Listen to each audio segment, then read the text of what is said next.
Hello, fellow cyborgs, and welcome to a whole new year of reading. Not what you have on your list, but that's cool because you read anyway. That's what happened in 2015.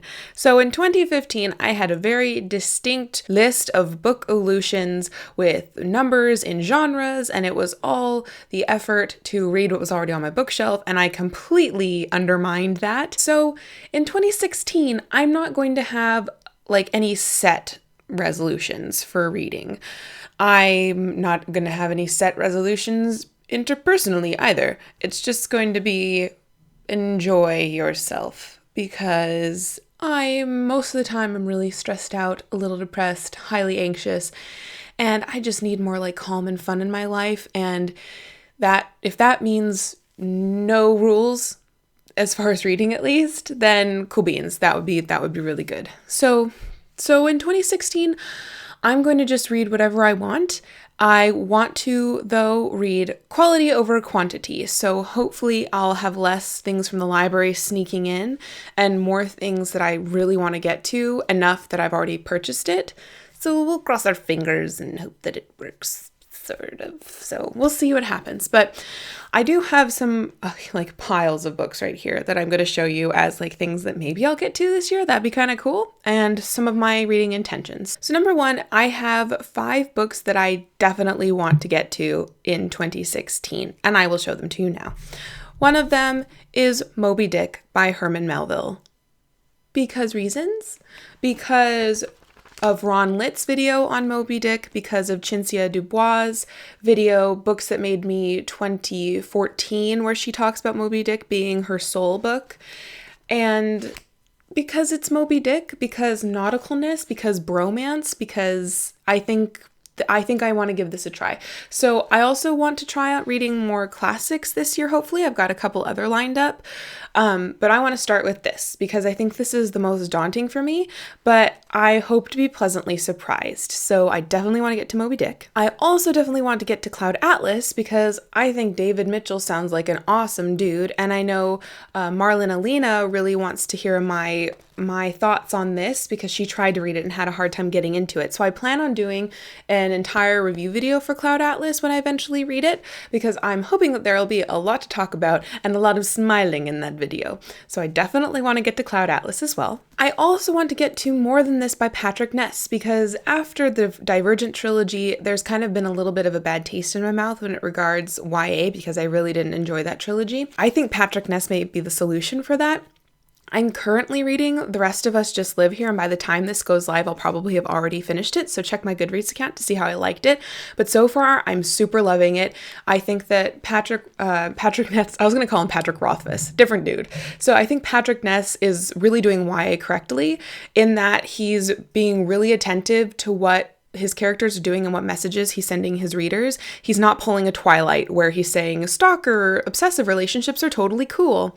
So I have high hopes for Patrick Ness, and this is the other Patrick Ness book that I already own. And it's also a standalone, which is just super nice because series are super popular in publishing right now, but sometimes you don't want to commit to even a trilogy. So I definitely want to try more Ness, and I'm going to do that with More Than This. And then also the next 2, I'll just show them contemporaneously, are 2 books from one of my recent hauls in 2015 whose authors' writing styles just almost yanked me into the story, but I had to say, no, wait your turn.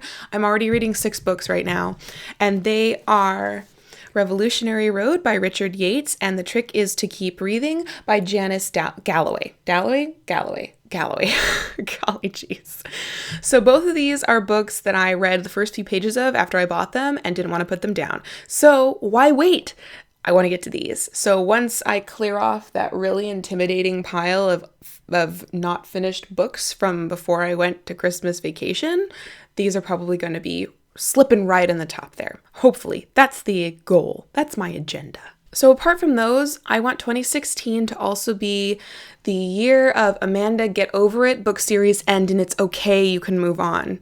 Because I have so many books that I want to read that even if I finish some of my most beloved series, the world isn't going to end probably, maybe. On that vein, I want to, in 2016, reread and finally finish the Harry Potter series, because I have not in fact read Harry Potter and the Deathly Hallows. I've seen the movies, so like, okay, good. Like, I know what's going to happen, but look at how big this book is. Even 2 movies couldn't possibly have all of this in here.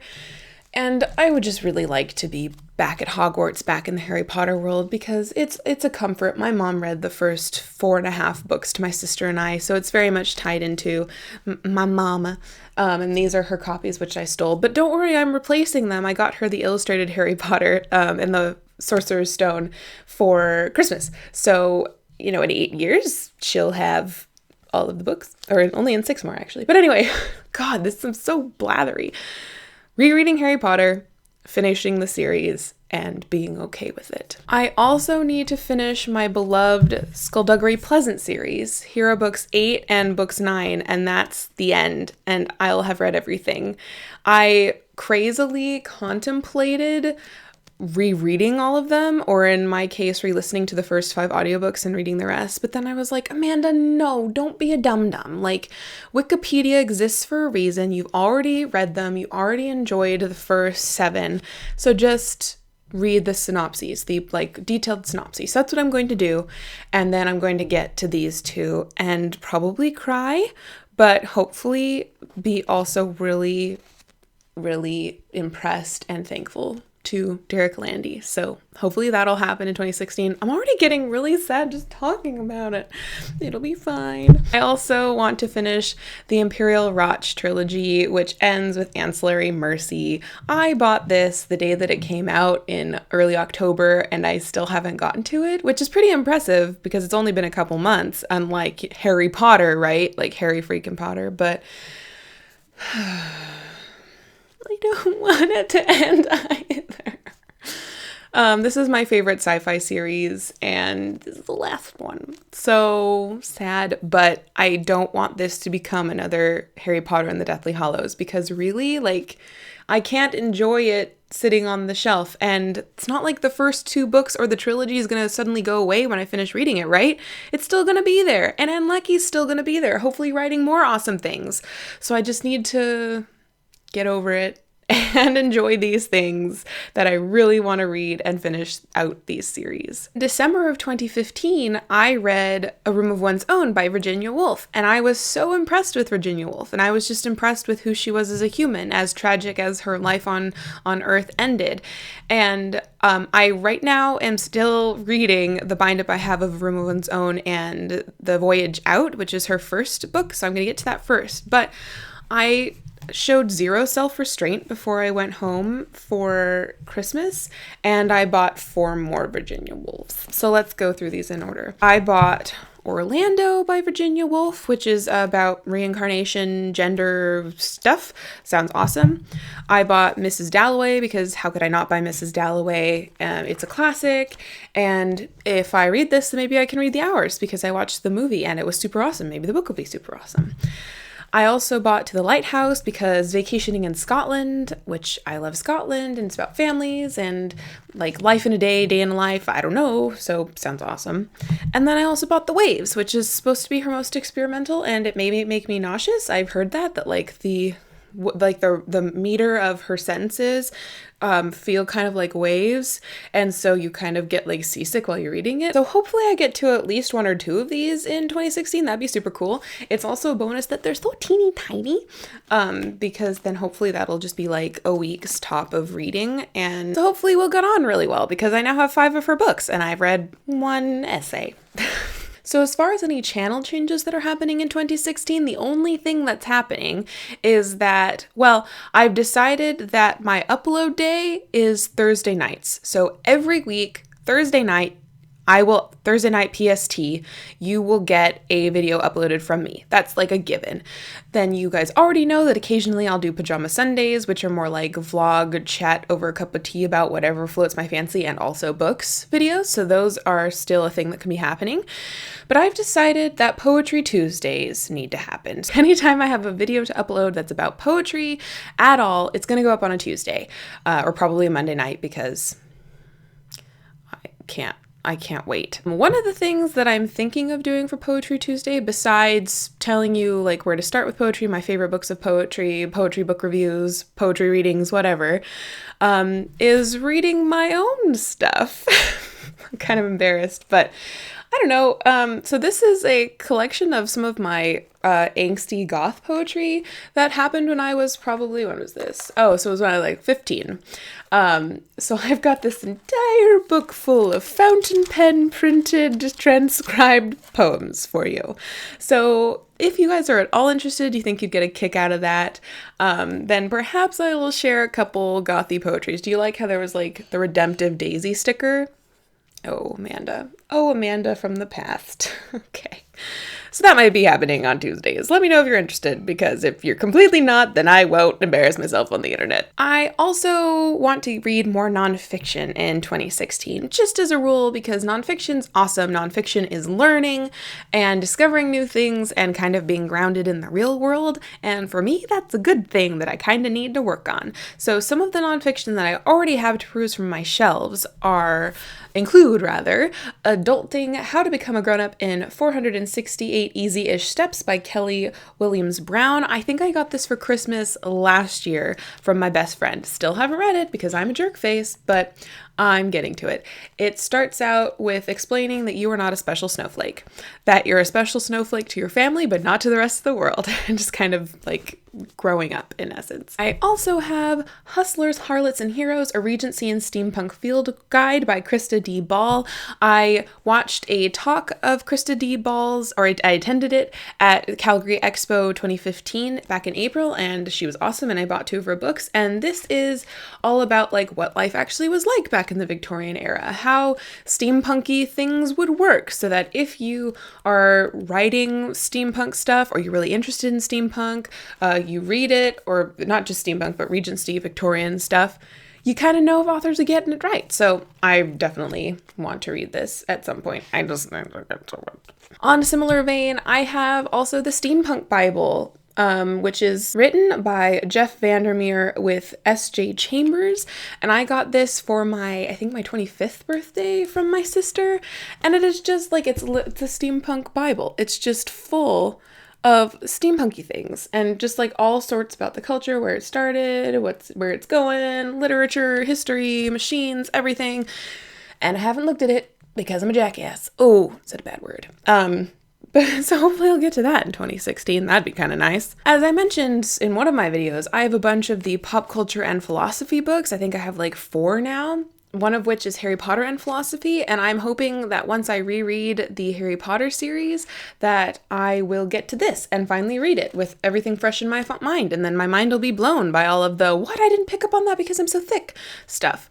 So yeah, hopefully I'll get to that in 2016. Last thing I want to talk about is Persephone books. So I owe you guys a Persephone book review. I know this, but I'm working on it. I actually have 7 books from Persephone in my possession at the moment. I've already reviewed 5. I promised you 6, but I have 7. So I made a deal with myself that I need to read all 7 before I can order more Persephone, which I intend to do because I've been so impressed with the Persephone books I've read so far. However, this is the last Persephone book I need to read before I can do that. So it's quite a big hurdle. But once I finish Manya by Anna Gmainer, I tried. Is it translated by someone? Translated by Kate Phillips, with a preface by Eva Ibbotson, then I will order more Persephone and hopefully do a more new round of Persephone book reviews for you. But I wanted to talk about this one specifically because I've got like an exciting duo reading plan for this one. Anna Gmainer is Eva Ibbotson's mother. So both of these books, this is a book by Eva Ibbotson, The Morning Gift, and this is Manya by Anna Gmainer, and both focus around World War II. And so I'm hoping to do like a duo read between both of them. So read this and then read this and compare mother to daughter, World War II story to World War II story. And so hopefully I'll be doing a cool video about that. But this is the hurdle that I need to get through before I can buy more Persephone, read more Persephone, and review more Persephone for you. But I intend to, because Persephone is awesome. So those are my 2016 reading goals and intentions. Let's see how well I stick to it. It's so hard not to be tempted by like new fruit and the grass is greener and books that I haven't owned yet, haven't read yet. And I so easily forget the magic of all of the books that I already have around me.